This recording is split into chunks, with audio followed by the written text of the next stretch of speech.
Dobar dan. Evo nas korak po korak u 4. epizodi nove sezone podcasta o proširenim venama Korak do rešenja. Ja sam Jelena Misita, savjetnica za komunikaciju u zdravstvu, a moj sagovornik je dr. Dario Jocić, naš poznati vaskularni hirurg koji je 20 godina svog profesionalnog života posvetio lečenju venskih bolesti i hirurgiji vena. Tema naše današnje emisije je medicinski lepak i njegova primjena u lečenju proširenih vena. Trebalo bi da nakon ove emisije otklonimo sve vaše nedoumice, ako ste ih imali, u vezi sa upotrebom ove metode u lečenju proširenih vena i njenim prednostima, kao i ciljnim grupama kojima je ona pre svega namenjena. Kao što smo već do sad naučili od doktora Jocića, cilj lečenja proširenih vena jeste da se zaustavi povratni tok krvi. Lečenje ove bolesti zatvaranjem ili uklanjanjem obolelih vena podrazumeva usmeravanje krvi do obližnjih zdravih vena. To se postiže najsavremenijom procedurom koju je upravo dr. Jocić prvi primenio u Srbiji i u regionu 2018. godine i od tad se redovno koristi. Dakle, dobrodošli u našu novu epizodu gde se bavimo upotrebom medicinskog lepka u lečenju vena. Da krenemo od samog početka. Šta je medicinski lepak? Medicinski lepak je sredstvo koje se već dugo koristi u medicini.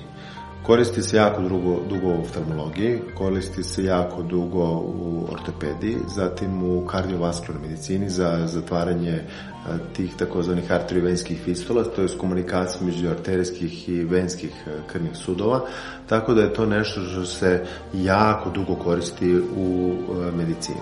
Ono što je u venskoj bolesti, taj medicinski lepak našao novu primjenu pre svega, a to je da se koristi u lečenju bolesti proširenih vena. Inovativna je stvar i relativno najmlađa stvar u lečenju venskih bolesti i kao takva svakako ima mesto, svoje određeno mesto u tretmanu bolesnika sa bolestima proširenih vena.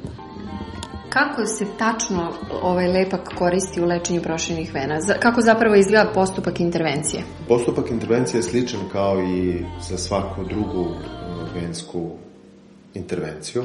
Pre svega treba da se uradi ultrazvučni Doppler pregled pacijenta. Treba da se utvrdi da pacijent ima indikaciju za tretman venske bolesti i onda da se odabere metoda. Ukoliko je odabrana metoda medicinski lepak, on može da se uradi također u lokalnoj anesteziji, s tim što za razliku od laserskih operacija količina lokalnog anestetika je daleko manja nego za lasersku operaciju vena. Znači, daleko manje je kod tretmana medicinskim lekom. Otprilike, ja kažem to pacijentima kao za operaciju jedne male uguljice, toliko je potrebno davanje tog lokalnog anestetika. Znači, to je nešto što je zaista minimalno invazivna metoda.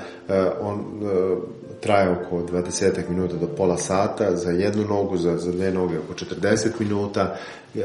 Količina, znači, lokalnog anestetika je vrlo mala i pacijent jednostavno treba da provede vreme u operacionoj sali ili u sobi za intervencije gde se ta intervencija radi. Znači, nije nešto što zahteva neki veliki angažman od strane pacijenta.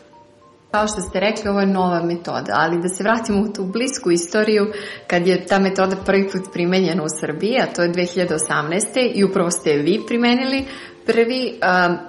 Kako ste došli na ideju da primenjujete taj lepak? Šta je prethodilo toj intervenciji? Koje vrste obuka? Gde ste to primenjivalo pa ste odlučili da tu praksu prenesete kod nas? Pa to nije nešto što je nepoznato i sigurno se u posljednjih 10 godina to radilo u svetu i dalo je određen rezultat. U principu preko 100.000 procedura je urađeno ukupno u svetu, tako da nije to nešto što je baš nepoznato i baš retko rađeno. Naravno, ja mislim da je to 2018. kada sam ja prvu intervenciju ne samo u Srbiji prvi, nego u regionu. Mislim da čak i na regionu Balkana niko nije uradio to pre mene, ali to je jedna relativno ispitana metoda i nije, u stvari, apsolutno ispitana metoda i sa svim sertifikatima, tako da nije to nešto što je eksperimentalno, pa smo mi to ovde uradili. Znači, radila se već, inače ja sam uvijek skeptičan prema tim novim metodama, znači ako pacijenti misle da oni imaju neku skepsu prema nečemu što se novo pojavi, sigurno lekari imaju mnogo veću, jer nama često dolaze te revolucionarne metode, revolucionarni lekovi, ali mi uvek to sačekamo da vidimo kako će se to u praksi pokazati, jer nije uvek u praksi isto kao kada su inicijalni rezultati određene terapije nama dostupni.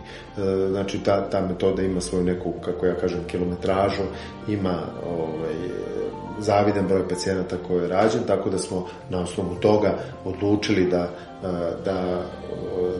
da primenjujemo tu metodu i eto, ja sad tako tu metodu predstavljam i drugim doktorima koji žele da je rade i u saradnji sa američkom kompanijom Medtronic radimo edukacije ovde u mom centru, ne samo za tretman medicinskim lekom, nego ono što je specifično i jedinim praktično u svetu radimo, pa nam dolaze lekari iz inostranstva da uče tretman tih perforantnih vena, što je specifična stvar, a takođe dolaze i da uče radiofrekventnu ablaciju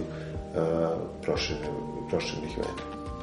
State of the art, ali jeste sećate, da se vratimo na lepak, jeste sećate tog prvog pacijenta, nultog pacijenta koji je prvi primio ovu vrstu terapije, da to bio muškarac ili žena, kako se osjećao pacijent i to je njemu bilo novo? Pa to su bile dve pacijentkinje, dve mlade žene koje su super. Eto, kako bih vam rekao, dolaze na kontrole, dobro su raspoložene. Znači, procedure su potpuno prošle u redu, redovno se kontrolišu i to je procedura koja je prošla bez ikakvih problema. Sad, kažete, uspešno su se oporavile. Koja je opšta uspešnost ove metode, gledano u brojkama i u odnosu na druge metode, u odnosu na najčešću, najpopularniju metodu, a to je laserska operacija vena? Koja je uspešnost medicinskog lepka u poređenju sa tim? Pa kaže se da je uspešnost laserske operacije vena u smislu zatvaranja te glavne vene, što je cilj te operacije, glavni cilj, je 98%, dok je ovde, kada govorimo o zatvaranju glavne vene, oko 95%. To jeste malo slabija uspešnost, ali kažemo nije statistički značajno. Znači, to je uporediva sa rezultatima kod laserske operacije vena i terapije medicinskim lekom. Međutim, u nekakvom dugotrenom praćenju mislim da laser daje bolje rezultate. S tim u vezi, kome je onda namenjena baš ova metoda i koje su eventualne prednosti ako eto, dugotrajno gledano laser možda ima bolji rezultat, šta bi onda bila prednost ove metode da se neko odluči za nju, odnosno da vi odlučite, pošto lekar ipak odlučuje, pacijent nema dovoljno informacija da donese tu odluku, šta je to što ovu metodu, na primjer, izdvaja u pozitivnom smislu? Pa, pre svega ja volim da kažem da pacijent donosi odluku, a lekar predlaže. Znači, naravno, pacijent treba da ima sve raspoložive informacije i plus i minus za određenu intervenciju. Ali ono što je prednost medicinskog leka je pre svega manje lokalna anestetika i zaista minimalna invazivnost koja zaista je onako za pacijenta prosto je jako lako. Ne mogu da veruju da je bilo šta rađeno. Nije teško za podneti, kako bi ja to rekao.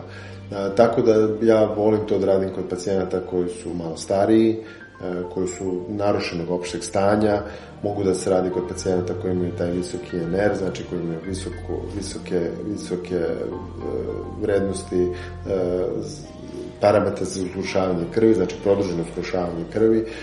To je sve nešto što nam utiče u odluci da pacijentu predložimo predložimo tretman medicinski lepkom. Ukoliko je pacijent mlađi, u dobroj kondiciji, ja češće preporučim lasersku operaciju vene. A šta podrazumeva, na primjer, period oporavka kod ove metode u odnosu na druge metode? Pa, period oporavka je zaista kratak, mislim, praktično ga i nema tu nekih nuspojava, neke nuspojave mogu biti samo crvenilo tu gde je aplikovan lepak, ali to crvenilo prođe, tako da nema nekog oporavka. Znači, to je još kraće u odnosu na lasersku operaciju, još je kraći oporavak, tako da neki oporavak zaista ne postoji.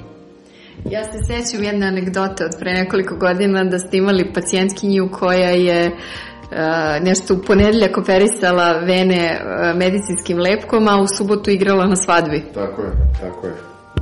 Bilo je četvrtak operisala vene, a u subotu igrala na svadbi. Znači, još kraće, jeste. Nije bilo na stolu, ali je bilo na svadbi. Dakle, ukoliko imate bilo kakvih pitanja vezanih za medicinski lepak, pogledajte sve informacije na sajtu lečenje_vena.rs. Šanse su velike da ćete pronaći ono što vas interesuje. Ukoliko ne pronađete, možete nas kontaktirati isto putem sajta i mi ćemo probati da obradimo vaša pitanja u nekoj od sledećih emisija. Do tada, doktore, hvala vam puno. Hvala i vama. I slušamo se u sledećoj epizodi.